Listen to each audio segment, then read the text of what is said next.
Imaginez la scène moins d'une minute, 47 secondes, pas une de plus.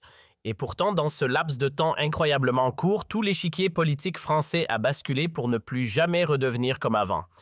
Le piège. Il était déjà refermé. Marine Le Pen venait de l'orchestrer avec une précision chirurgicale ciblant directement Sébastien Lecornu. Sur son visage se dessinait ce rictus qu'on lui connaît si bien, cette satisfaction glaciale de celle qui pense avoir déjà gagné.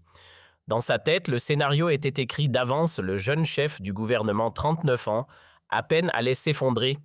Yeux fuyants, voix tremblante, mots qui s'accrochent dans la gorge, peut-être même des excuses balbutiées devant l'hémicycle entier.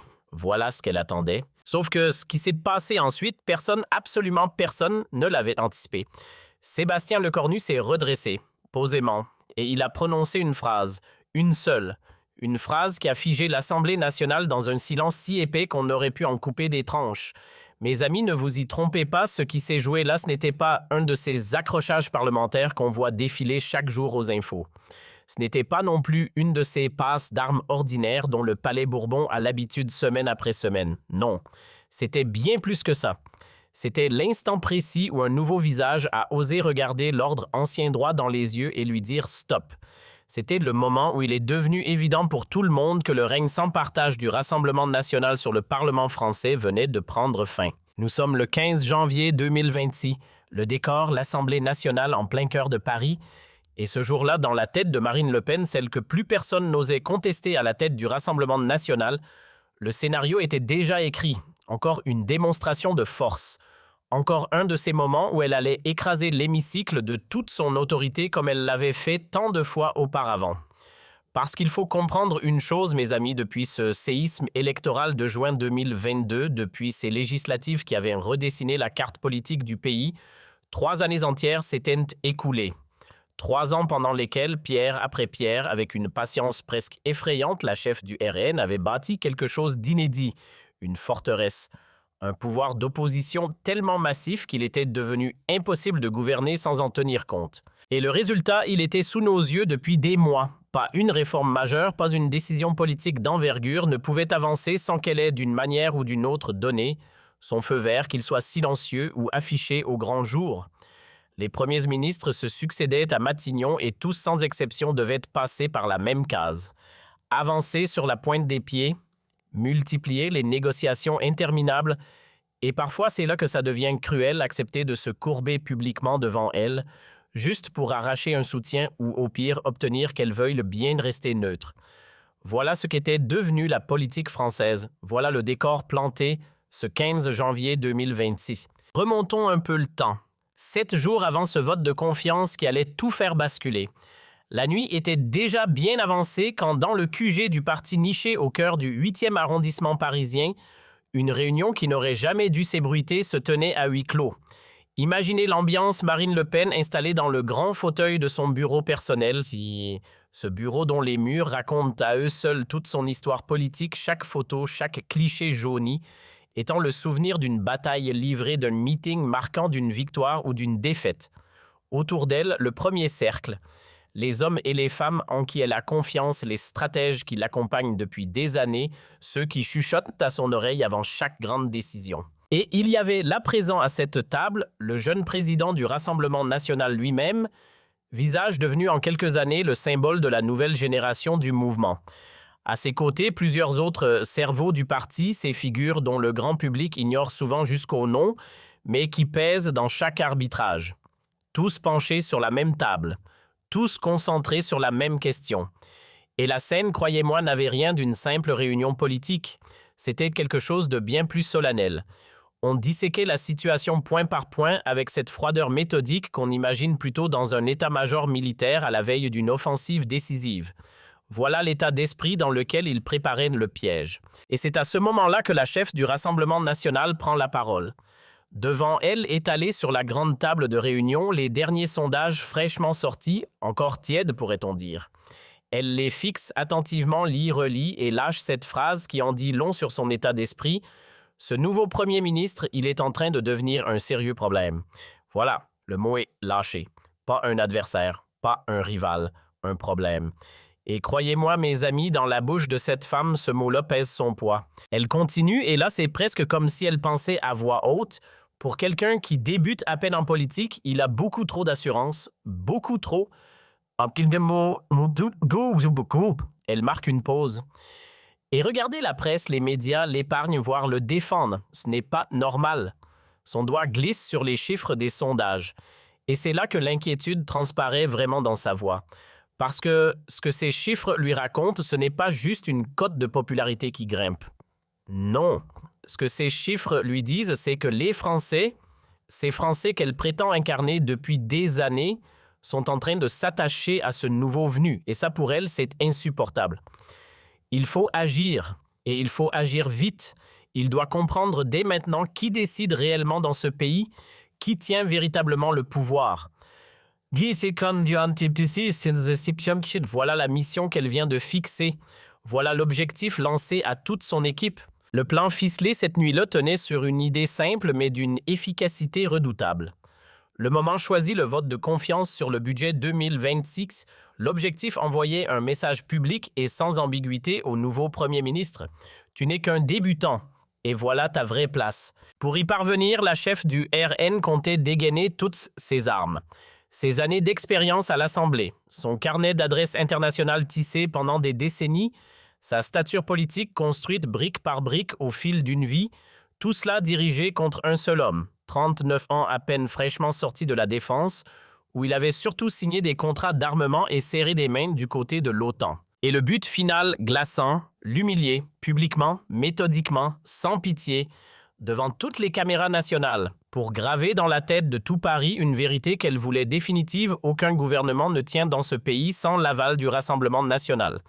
Voilà le piège qui prenait forme. Et là, écoutez bien comment elle s'adresse à ses lieutenants, d'une voix posée presque maternelle avec ce sourire en coin qui en dit long sur sa confiance. Ce type, ça fait à peine quelques mois qu'il est en politique. Voilà comment elle le présente, comme un gamin qui vient d'arriver dans la cour de récréation. Moi, poursuit-elle, je siège à l'Assemblée depuis 2022. Chaque article du règlement, je le connais par cœur. Chaque procédure, je l'ai déjà manipulée. Chaque faille de ces vieilles institutions, je sais exactement où elle se trouve. Et la phrase qui clôt sa démonstration tombe comme un coup péré. Il va très vite comprendre qui commande vraiment dans cet hémicycle. Mes amis, à cet instant précis dans son esprit, l'affaire est déjà pliée. Pas une once de doute, pas la moindre hésitation. Pour elle, le succès n'est même plus une hypothèse, c'est une certitude, une évidence, une formalité. Et sa confiance reposait sur un constat implacable. Pendant des années, chaque premier ministre qui passait par Matignon avait fini d'une manière ou d'une autre par frapper discrètement à sa porte avant les grands votes. Tous sans exception. Ils venaient chercher une bénédiction politique, reconnaître en silence qu'elle pesait, qu'on ne pouvait pas faire sans elle. Le premier avait dû avancer sur la pointe des pieds sur les dossiers sensibles. Le deuxième avait cherché activement le compromis. La troisième a tenté de l'ignorer, un échec cuisant. Et le quatrième, le plus jeune de tous, avait fini par céder lui aussi sur plusieurs dossiers majeurs. Tous, absolument tous, avaient joué la même partition.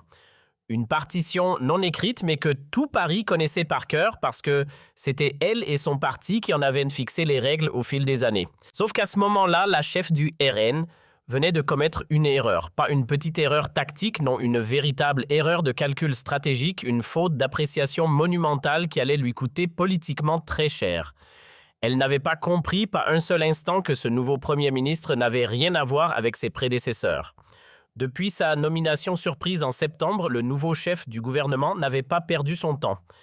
Pendant des mois, il avait observé méticuleusement la stratégie parlementaire du RN, avec une inquiétude croissante, mais aussi avec l'œil tranchant d'un stratège militaire chevronné, formé aux tactiques les plus sophistiquées.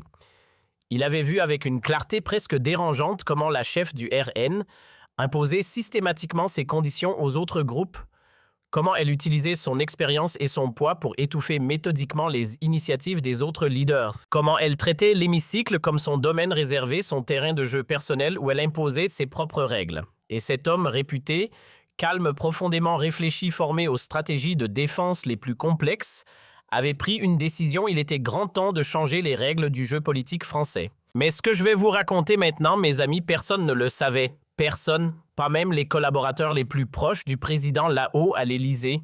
Un secret bien gardé. Le décor, les couloirs feutrés de Matignon. La date, le soir même de sa nomination officielle, le 9 septembre 2025. Et là, dans ce silence presque solennel, il se passe quelque chose d'inattendu. Ceux qui sont reçus dans le bureau du nouveau Premier ministre ce soir-là, ce ne sont pas les membres de son futur cabinet, celui qui serait annoncé le lendemain matin. Ce ne sont pas non plus les habituels conseillers envoyés par l'Élysée, ces fidèles relais qui auraient rapporté chaque mot, chaque silence, chaque inflexion de voix au président. Non. À sa place, 3 silhouettes discrètes, 3 personnes dont le grand public ignore presque tout, mais dont l'efficacité dans l'ombre des institutions est tout simplement redoutable. La première silhouette qui pénètre dans le bureau, c'est une femme, 52 ans. Une stratège parlementaire qui a passé 15 longues années, 15 à œuvrer dans l'ombre des institutions sans jamais chercher la lumière. Et croyez-moi, mes amis, des femmes comme elle, il en existe peu. Elle connaît le palais Bourbon comme sa poche. Chaque règlement obscur, elle le récite par cœur. Chaque procédure complexe, elle en maîtrise les moindres détails.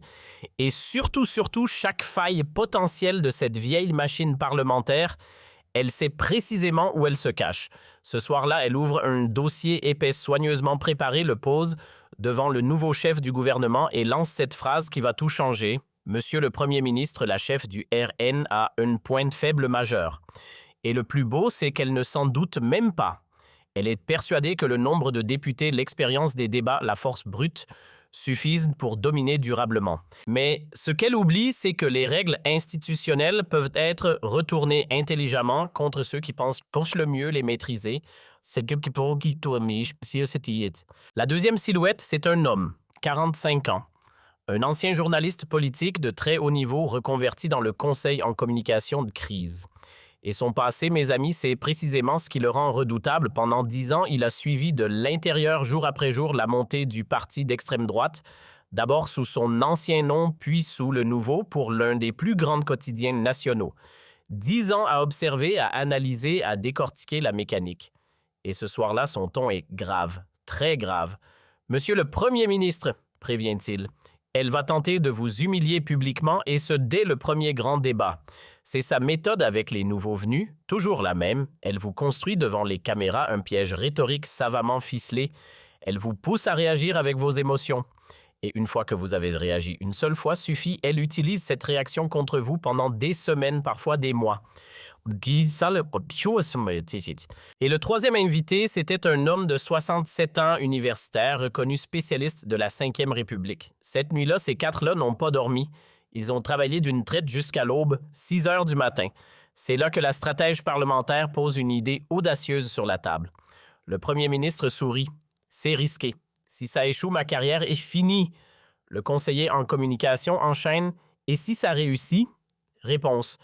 Alors elle comprendra qu'elle n'est plus la seule à savoir jouer ce jeu-là. 15 janvier 2026, l'Assemblée nationale, l'hémicycle est plein à craquer. Le vote va commencer. La chef du RN fait son entrée entourée de toute sa garde rapprochée. Confiante, dominante. 15h30, la séance s'ouvre. Elle demande la parole en premier, monte à la tribune. « Mesdames et messieurs les députés, je suis heureuse que nous puissions discuter de l'avenir de notre pays. » Son regard se pose sur le nouveau Premier ministre. La France traverse une période difficile. Inflation, chômage, insécurité. Et voilà qu'on nous envoie un nouveau Premier ministre. Jeune inexpérimenté, tout droit sorti de la défense. Le message est limpide, il n'est pas légitime. Notre Premier ministre a passé 2 ans à acheter des avions. Mais diriger la France, ce n'est pas signer des bons de commande pour des rafales, c'est comprendre la souffrance du peuple. Et la chef du RN continue, brique après brique, à monter son piège. Ce budget que vous nous présentez, c'est un budget de technocrates pondu à Bercy par des énarques qui n'ont jamais mis les pieds dans une usine qui ferme dans un hôpital où le personnel manque. Les députés de son camp applaudissent à chaque phrase. Et vous savez ce qui manque vraiment dans ce budget de la France? Les Français. Ma priorité nationale. Puis elle bascule et là, ça devient personnel. Monsieur le Premier ministre, vous êtes un homme loyal. Loyal envers le président. Mais la loyauté envers un homme ne doit jamais se transformer en trahison envers un pays. L'hémicycle retient son souffle. Vous étiez un bon ministre de la Défense. Mais être Premier ministre, c'est tout autre chose. C'est défendre l'intérêt national face aux diktats de Bruxelles. Oh, et c'est là, mes amis, que le piège se referme pour de bon. Elle sort une feuille de papier. Monsieur le Premier ministre, j'ai ici quelques questions simples. Le genre de questions que n'importe quel Français pourrait vous poser. Si vous n'y répondez pas, alors vous n'êtes pas qualifié pour gouverner. Silence dans la salle. Même les députés de la majorité ont l'air gênés. Première question très simple. Elle lit lentement, savourant chaque mot. Combien coûte exactement une baguette de pain en France aujourd'hui? L'autre ne répond pas tout de suite. Immobile, visage neutre. Il a parfaitement compris qu'il s'agit d'un piège minutieusement préparé. Deuxième question élémentaire, quel est le salaire mensuel moyen d'une infirmière dans un hôpital public? Elle sourit franchement maintenant, elle sent la victoire approcher. Troisième question, combien de clandestins sont entrés illégalement sur notre territoire l'an dernier? Les questions s'enchaînent sans pitié, méthodiques, chacune calibrée pour prouver publiquement qu'il est totalement déconnecté du quotidien français. Quatrième, combien d'agriculteurs ont fait faillite à cause des normes européennes en 2025? Cinquième, quel est le taux de chômage réel dans les quartiers sensibles? Et à la fin de chaque question, son regard se posait sur le Premier ministre. Un regard chargé, mi-défi, mi-mépris, puis elle se tourne vers l'hémicycle, gestes théâtraux à l'appui. Vous voyez parfaitement, mesdames et messieurs les députés. Notre nouveau Premier ministre est manifestement incapable de répondre à ces questions élémentaires. Pourquoi? Tout simplement parce qu'il ne connaît pas la vraie France, celle qui souffre jour après jour. Elle marque une pause puis enchaîne. Lui, il connaît les bureaux confortables de Matignon, les salons dorés de l'Élysée, les cocktails mondains à Bruxelles du côté de l'OTAN. Tout ça, oui. Mais la France qui souffre, qui travaille, qui résiste, celle-là, il ne la connaît absolument pas. Et là, mes amis, le piège est devenu parfait. Vraiment parfait. Parce que regardez ce qui se passe. S'il répond aux questions, chacune de ses réponses sera disséquée, vérifiée, attaquée. S'il ne répond pas, il confirme qu'il est totalement coupé du réel. Aucune issue. Aucune sortie de secours. Le piège est tout, j'ai verrouillé. C'est alors qu'elle abat sa dernière carte avec une confiance totale. Alors voici très précisément ma proposition constructive. Je demande officiellement que ce vote de confiance soit reporté de quelques semaines, que notre Premier ministre prenne le temps d'apprendre à connaître la France, qu'il aille dans nos usines, nos fermes, nos hôpitaux. Et quand il sera prêt, quand il connaîtra enfin notre pays, alors nous voterons. Vous saisissez la portée du truc, c'est une humiliation publique monumentale. Elle suggère en clair que le chef du gouvernement doit retourner à l'école, elle élève la voix.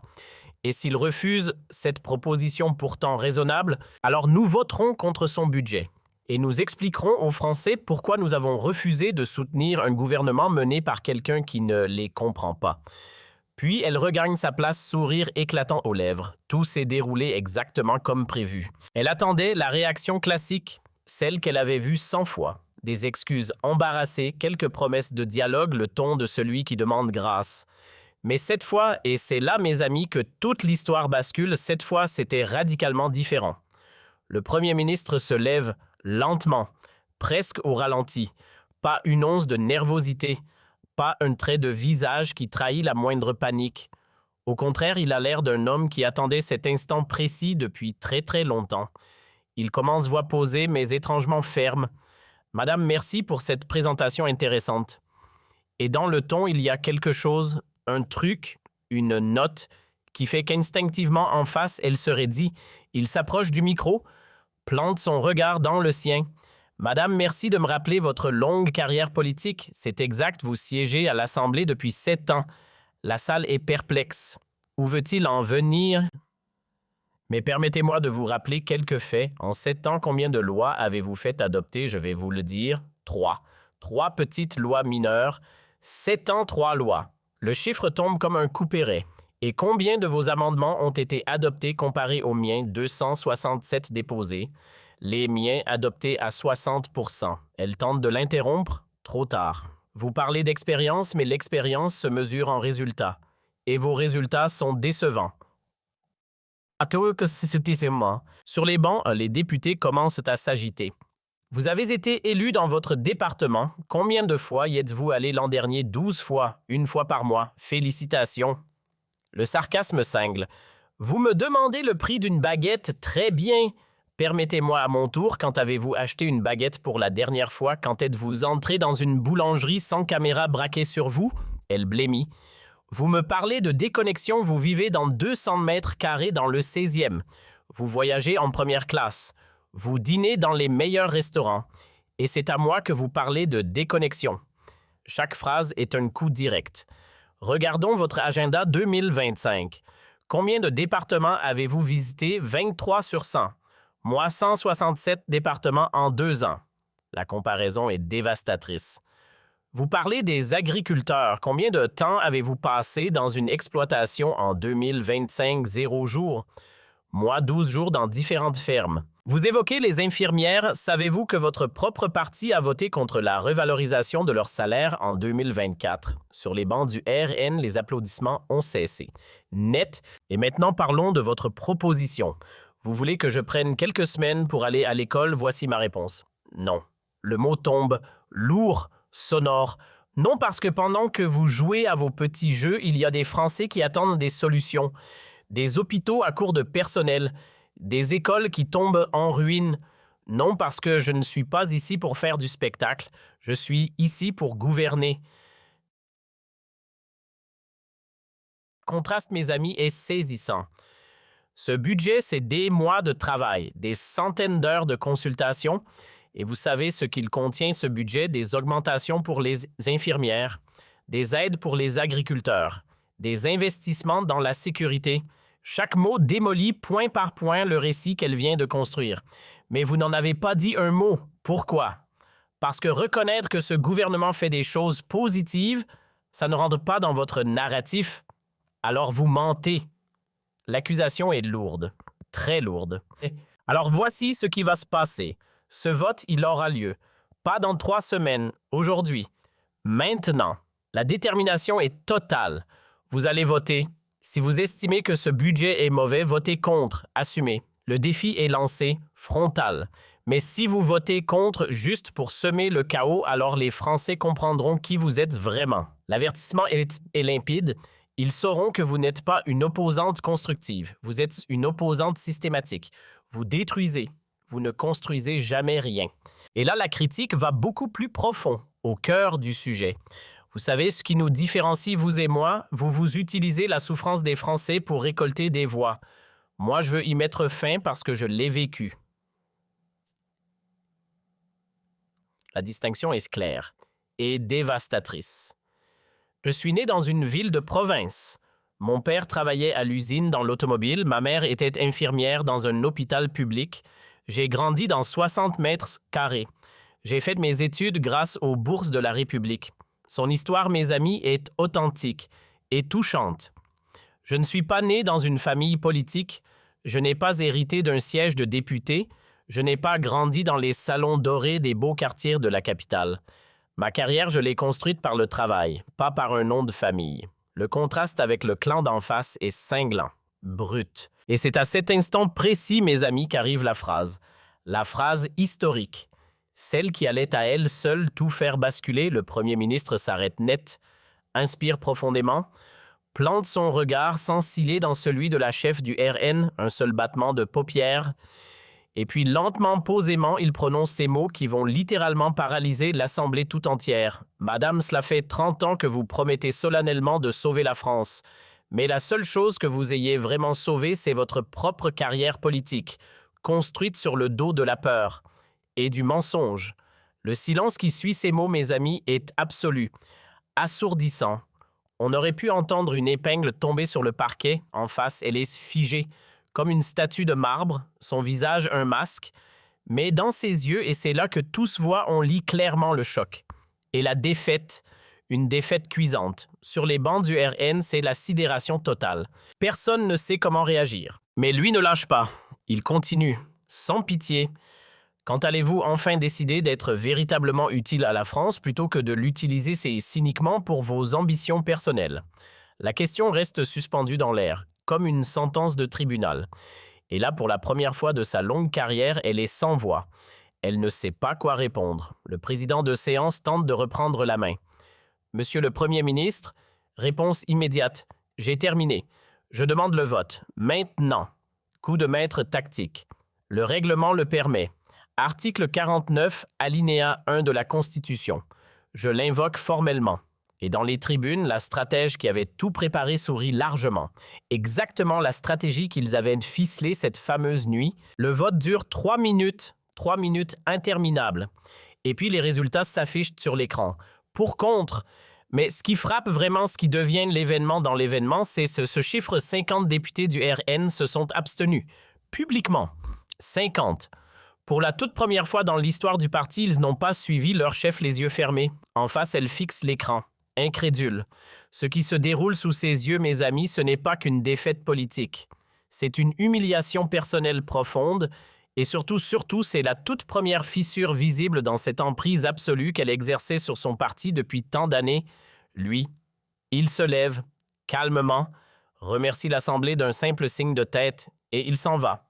Pas de bras levés, pas de triomphalisme, juste un homme qui vient de faire son boulot. Dans les couloirs, les journalistes se précipitent, micros tendus. Comment commentez-vous cette victoire historique? Réponse posée. Ce n'est pas une victoire personnelle, c'est un vote de confiance. Maintenant, le vrai travail commence. Dans les heures qui suivent, les réactions affluent, de partout. Sur les réseaux sociaux, le hashtag de l'affrontement explose et devient instantanément numéro 1 des tendances. Les vidéos de la confrontation ont des millions de vues en quelques heures à peine. Pendant ce temps, au siège du RN, c'est la panique, totale. La chef du parti s'est enfermée dans son bureau, elle refuse de parler à qui que ce soit. Et dans sa tête, une obsession, c'est 50 députés qui se sont abstenus. 50 signaux d'alerte, 50 lézardes dans cette autorité absolue qui se met soudain à vaciller dangereusement. Le lendemain matin, à la une des journaux, c'est unanime et spectaculaire. Un grand quotidien titre sur l'humiliation infligée à l'Assemblée. Un autre proclame que le premier ministre vient de démonter méthodiquement toute la rhétorique de l'extrême droite. Et un troisième plus analytique parle déjà d'une nouvelle méthode efficace face aux populistes. Et dans les semaines qui suivent, mes amis, les effets se font sentir. Vraiment. La cote de popularité de la chef du RN dégringole de 6 points. 6 points dans tous les sondages sans exception.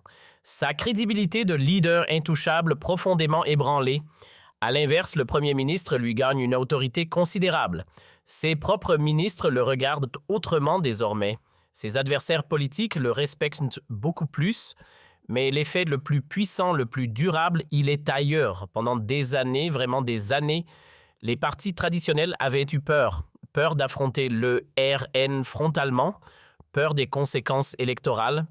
Et voilà qu'un homme venait de prouver brillamment qu'on pouvait combattre le populisme avec 2 armes simples, des faits vérifiables et de la fermeté. À partir de là, d'autres figures politiques se mettent rapidement à imiter sa méthode. Et progressivement, ce qu'on commence à appeler la méthode Lécornu se transforme en véritable stratégie politique reconnue, étudiée, copiée. Avril 2026, la chef du RN tente une contre-offensive désespérée. Grand meeting dans une grande ville du Sud-Est, 8000 militants en transe. Ce premier ministre s'imagine pouvoir nous humilier. La salle scande à l'unisson « Démission, démission ». Mais lui en face fait quelque chose d'inattendu et de dévastateur. Il ne répond pas, tout simplement. Elle peut dire absolument ce qu'elle veut. Moi, je travaille pour les Français. Je n'ai pas de temps à perdre dans des polémiques stériles. Et là, mes amis, il faut comprendre une chose, être totalement ignoré, c'est psychologiquement pire qu'être combattu. Elle multiplie les attaques médiatiques jour après jour. Et à chaque fois, invariablement, la même réponse « Je travaille ». Elle commence à paraître obsédée, incapable de tourner la page.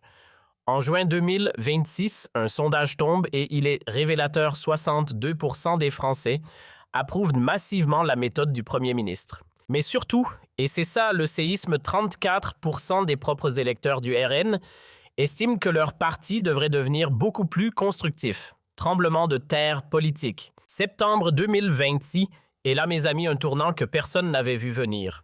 Lors d'un déplacement, le Premier ministre est victime d'une tentative d'agression physique. L'auteur, un militant d'extrême droite proche des cercles du RN. Imaginez un peu l'affaire aurait pu à elle seule anéantir politiquement la chef du parti. Définitivement. Mais voilà ce qu'il fait.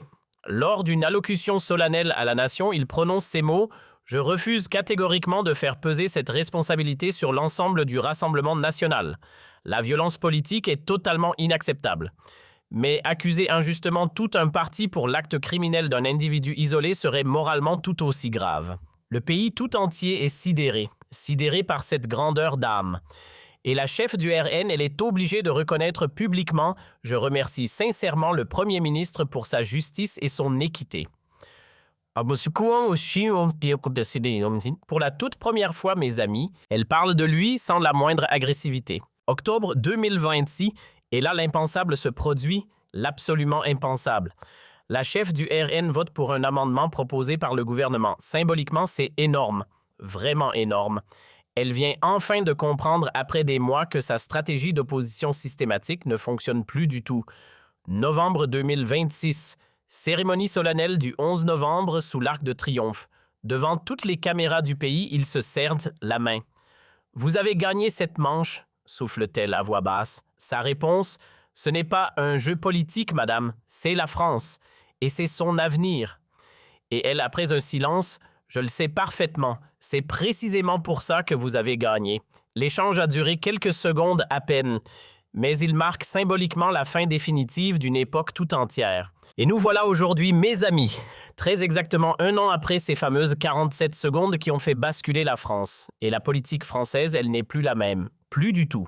Le Premier ministre est désormais plus fort que jamais. La chef du RN, à l'inverse, considérablement affaiblie et contestée jusque dans les rangs de son propre parti. Le débat national, lui aussi, a changé de nature beaucoup plus factuelle, nettement moins émotionnelle, beaucoup moins démagogique. Et regardez ce qui se passe dans les écoles de sciences politiques aujourd'hui. Les jeunes, tous bords confondus, étudient désormais sérieusement le moment historique. Comment affronter le populisme avec des faits, comment garder son sang-froid sous la provocation, comment surtout retourner intelligemment un piège contre celui ou celle qui l'a tendu. Quant à la chef du RN, elle a tiré une leçon douloureuse mais salutaire. L'arrogance politique a toujours une limite. Et l'opposition systématique finit inévitablement par lasser. Lors d'un échange privé avec ses proches, elle aurait même confié « Il m'a donné la plus grande leçon de toute ma carrière. Il m'a montré que j'étais devenu exactement ce que je prétendais combattre. » Et tout cela, mes amis, toute cette révolution politique a commencé par une seule phrase dévastatrice. 47 secondes très précises. 23 mots soigneusement choisis. Une véritable révolution politique française. Mais l'histoire, croyez-moi, ne s'arrête pas là. Dans les mois qui suivent cette confrontation historique, quelque chose de bien plus profond se met à bouger dans la psychologie politique française. Parce que ce qui a été vaincu ce jour-là, mes amis, ce n'est pas qu'une personne. Ce n'est pas seulement la chef du RN, non. C'est toute une méthode, tout un style de faire de la politique basé sur la peur, sur le mensonge, sur la manipulation émotionnelle. Et ce style, en quelques minutes, a été publiquement exposé et discrédité. Les politologues commencent alors à parler de ce moment comme d'un véritable tournant dans l'histoire moderne de la Ve République. Des thèses universitaires sont écrites sur le sujet, des livres d'analyse paraissent, des documentaires télévisés décortiquent minute par minute, seconde par seconde, cette confrontation devenue mémorable. Et qu'est-ce qui fascinait particulièrement les analystes, mes amis, c'était la préparation. La préparation méticuleuse, presque chirurgicale du Premier ministre. Parce qu'au début, beaucoup avaient cru à une réaction spontanée, à une fulgurance émotionnelle face à une provocation. Eh bien, non, pas du tout. Ce qui s'était joué ce jour-là dans l'hémicycle, c'était une stratégie planifiée avec soin, exécutée avec méthode, réalisée avec brio. 6 mois après les événements, un livre paraît signé par la stratège parlementaire qui avait conseillé le chef du gouvernement. Et là, des détails fascinants se révèlent. Nous avions anticipé chaque scénario, écrit-elle. Nous savions précisément comment elle allait attaquer. Nous avions préparé des réponses pour chaque angle. Mais le plus important, et c'est là toute la différence, nous avions décidé de ne pas nous contenter de nous défendre. Nous avions choisi d'attaquer en retour, mais avec des faits, pas avec des émotions. Cette révélation, croyez-moi, déclenche un débat intense dans les milieux politiques. Certains crient à la manipulation, au cynisme. D'autres saluent le professionnalisme, l'efficacité. Mais une chose, mes amis, personne ne peut la nier, les résultats. Concrets, indiscutables. Et ces résultats, justement, ne cessent de s'accumuler. La popularité du gouvernement après cette confrontation ne fait que grimper. Les réformes qu'il propose, celles qui normalement auraient déclenché une opposition féroce, passent désormais beaucoup plus facilement au Parlement. Et le plus surprenant, certains députés du RN eux-mêmes commencent occasionnellement à voter avec le gouvernement sur des dossiers précis. De l'autre côté, mes amis, c'est une toute autre histoire. La chef du RN traverse une période extrêmement difficile après cette défaite publique. Pendant plusieurs semaines, elle disparaît ou presque de la scène médiatique. Ses rares apparitions prudentes, mesurées, à 1000 lieues du style agressif et provocateur qu'on lui connaissait depuis des années, et à l'intérieur du parti, les tensions, elles deviennent de plus en plus visibles. Le jeune président du mouvement commence à occuper de plus en plus d'espace médiatique, et déjà certains le voient comme le futur leader, celui qui prendra la relève le jour où elle décidera de se retirer. Quant aux 50 députés qui s'étaient abstenus lors du fameux vote de confiance, ils forment désormais un groupe informel au sein du parti. Et ce groupe, mes amis, réclame une chose, la modernisation de la stratégie politique du mouvement. Leur argument, l'opposition systématique ne mène nulle part. Le parti doit apprendre à être constructif, à proposer de vraies alternatives au lieu de se contenter de critiquer en boucle. Et puis arrive décembre 2026, le congrès annuel du parti dans une grande ville du Sud. C'est là, mes amis, que toutes ces tensions accumulées explosent au grand jour. Pour la toute première fois dans l'histoire du mouvement, la chef doit faire face à une contestation ouverte de sa ligne politique. Un jeune député élu pour la première fois en 2022 ose se lever et la critiquer publiquement depuis la tribune. « Madame, nous vous respectons profondément pour tout ce que vous avez fait pour ce parti », dit-il devant une salle stupéfaite. « Mais soyons honnêtes, notre stratégie ne fonctionne plus. Les Français veulent des solutions, pas des slogans. Ils veulent de la construction, pas de la destruction. Si nous continuons comme avant, nous allons perdre toute crédibilité. » Silence dans la salle. On retient son souffle, du jamais vu dans l'histoire du parti. Elle en face écoute, sans rien dire, visage impassible, et puis surprise générale, elle prend la parole. Pas pour attaquer le jeune député, non, pour reconnaître en partie ses arguments. « Vous avez peut-être raison, dit-elle d'une voix fatiguée. Peut-être que nous devons évoluer. Peut-être que le monde a changé et que nous devons changer avec lui. » Cette déclaration, mes amis, fait l'effet d'une bombe dans le paysage politique français. Les médias parlent d'un tournant historique. Et certains déjà spéculent, la chef du parti préparerait-elle son retrait progressif de la vie politique? Et pendant ce temps-là, mes amis, le Premier ministre lui consolide méthodiquement sa position, pierre après pierre. Janvier 2027. Lors des vœux présidentiels, le chef de l'État salue publiquement le travail de son chef de gouvernement. Il a montré qu'il était possible de faire de la politique autrement, déclare-t-il devant les caméras. Il a montré qu'on pouvait être ferme sans être agressif, qu'on pouvait défendre ses idées sans insulter ses adversaires, qu'on pouvait gagner des débats avec des arguments et non avec des slogans. Et pendant ce temps-là, mes amis, le Premier ministre lui consolide méthodiquement sa position, pierre après pierre, janvier 2027. Lors des vœux présidentiels, le chef de l'État salue publiquement le travail de son chef de gouvernement. Il a montré qu'il était possible de faire de la politique autrement, déclare-t-il devant les caméras. Il a montré qu'on pouvait être ferme sans être agressif, qu'on pouvait défendre ses idées sans insulter ses adversaires, qu'on pouvait gagner des débats avec des arguments et non avec des slogans. Sauf que cette reconnaissance présidentielle, croyez-moi, va lui créer un nouveau problème, un problème de taille, parce que sa popularité, elle n'arrête plus de grimper, et elle commence sérieusement à faire de l'ombre au président lui-même. Dans les sondages, et c'est là que ça devient explosif, les Français accordent désormais plus de confiance au Premier ministre qu'au chef de l'État. Cette situation, mes amis, fait revivre les éternelles tensions entre l'Élysée et Matignon. Très vite, les rumeurs circulent dans les médias. Le président envisagerait de remplacer son Premier ministre, inquiet de le voir devenir trop populaire et potentiellement un rival redoutable pour la prochaine présidentielle. Lui, conscient de tout cela, adopte une stratégie prudente, très prudente. Dans chacun de ses discours, il rend hommage au président. Il rappelle qu'il travaille sous son autorité. Il évite la moindre déclaration qui pourrait être interprétée comme une ambition élyséenne. Mais voilà, et c'est là toute l'ironie, cette prudence même renforce son image de leader responsable mature. Et paradoxalement, sa popularité ne fait que grimper encore plus. Et puis arrive mars 2027. Un événement inattendu va encore une fois changer la donne. Lors d'un sommet européen à Bruxelles, le Premier ministre défend brillamment les intérêts français face aux autres dirigeants européens. Et il obtient, tenez-vous bien, des concessions majeures sur plusieurs dossiers économiques. Sa performance saluée unanimement dans le pays, même par l'opposition traditionnelle. Et puis voilà qu'un grand magazine américain le met en couverture avec ce titre qui en dit long « The New Face of French Politics ». Le nouveau visage de la politique française. L'article le décrit comme un leader qui combine intelligence stratégique, courage politique et intégrité personnelle. Une combinaison, mes amis, devenue extrêmement rare dans la politique moderne. Cette reconnaissance internationale renforce encore sa stature en France.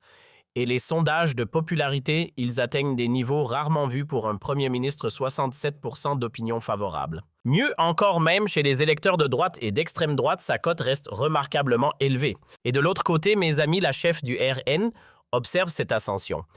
Avec un mélange d'amertume, et c'est rare, mais c'est là de respect. En avril, elle accepte une interview télévisée et elle lâche une déclaration surprenante, vraiment surprenante. C'est un adversaire politique, dit-elle, mais je dois reconnaître une chose, il a changé quelque chose dans notre façon de faire de la politique. Il a montré qu'on pouvait être efficace sans être démagogue. Et c'est une leçon que nous devons tous apprendre. Cette reconnaissance publique sortant de sa bouche à elle marque un tournant symbolique. C'est l'aveu définitif que ce qui s'est passé le 15 janvier 2026 n'était pas un simple accident parlementaire, non. Non, c'était le début d'une nouvelle ère dans la politique française. Et aujourd'hui, les historiens politiques comparent ce moment à d'autres grands tournants de la Ve République, le discours fondateur de 1946 ou la dissolution surprise de 1997. Mais voyez-vous, mes amis, au-delà des analyses politiques, au-delà des comparaisons historiques, ce qui reste le plus frappant dans toute cette histoire, c'est autre chose. Quelque chose de profondément humain.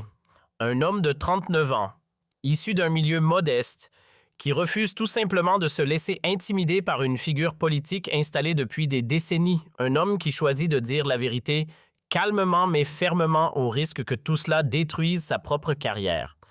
Un homme qui privilégie les faits aux émotions, l'argumentation à la démagogie, le respect à l'insulte. Et c'est peut-être ça, mes amis, la vraie leçon de ce moment. Pas une leçon de tactique politique, pas une leçon de communication, mais une leçon sur le courage, sur l'intégrité et sur la puissance parfois oubliée de la vérité dans le débat public. Et aujourd'hui, mes amis, quand les jeunes Français étudient la politique, que ce soit au lycée, à l'université, ou simplement quand ils réfléchissent à ce qu'ils veulent pour leur pays, beaucoup citent cet exemple. Beaucoup. Pas forcément parce qu'ils sont d'accord avec toutes les politiques menées par le Premier ministre. Non. Mais parce qu'ils admirent autre chose, sa méthode, son style, son refus catégorique de céder à la facilité de la démagogie. Et c'est peut-être ça, mes amis, l'héritage le plus durable de ces 47 secondes qui ont fait basculer la France. Pas une simple victoire politique passagère. Non, quelque chose de bien plus profond, un changement véritable dans la culture politique française, un retour aux fondamentaux du débat républicain, le respect de la vérité et l'argumentation rationnelle. Et tout cela, mes amis, tout cela a commencé par un simple choix. Le choix de ne pas avoir peur. Le choix de dire la vérité. Le choix de croire vraiment que les Français méritent mieux que des mensonges et de la manipulation. 47 secondes qui auront prouvé une chose parfois en politique comme dans la vie, le courage et l'intégrité peuvent l'emporter sur la peur et le mensonge. Et cette leçon-là, croyez-moi, elle résonnera longtemps, très longtemps, dans l'histoire politique de notre pays, politique de notre pays, politique de notre pays, politique de notre